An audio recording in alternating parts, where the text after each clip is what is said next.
in a situation of a student lease, for instance, I usually suggest that you have the parents as well as the student, the child, all as tenants, not necessarily as the parents as sureties, but actually as tenants. And why I say that is when the student doesn't pay his rent, because daddy's paying the money into his account, and he has to pay it over, and now it was rag week, and accidentally the kid forgot to pay his rent, doesn't know exactly how it happened, but he ended up paying all his rent to liquors that he can't really explain what happened there.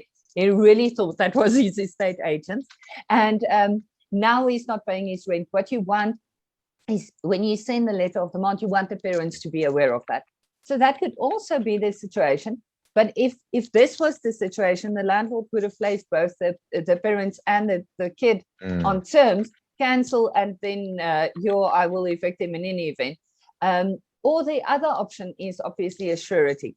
So in a situation where the parents signed a surety, and I think this is the most likely situation here, the parents signed a surety, the kid is now not paying the rent, and the landlord is starting to put pressure on the surety, the parents as the sureties. They want them out. What now? And that's a very unfortunate position to be in as the parents.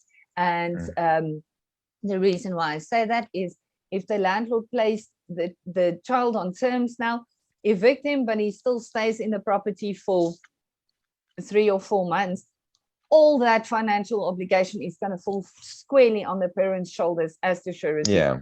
I think that's a very unfortunate situation to be in. Yeah, so absolutely. I think that's the potential options I'm seeing. What do you think? No, absolutely. Look, it's the only permutations I can think on the question itself, and you kind of covered it. So parents as landlords, or parents trying, either being held responsible and now trying to control the situation so that, they don't run into any more debt, or they could just be concerned parents. Maybe they're not directly liable.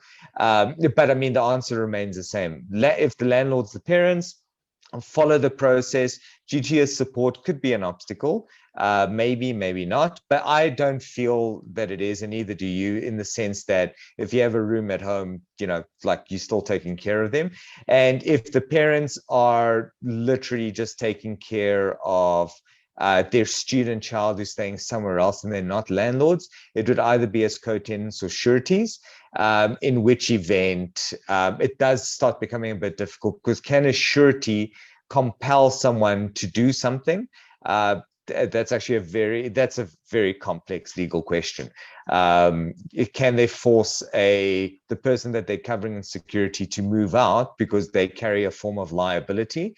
I've seen situations, but not in the eviction space, where they can.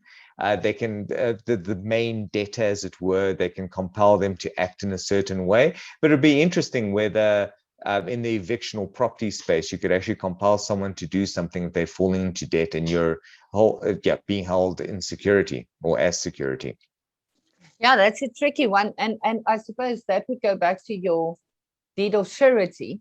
And if drafted correctly, that's actually a good conversation, but I suppose that's a completely separate one.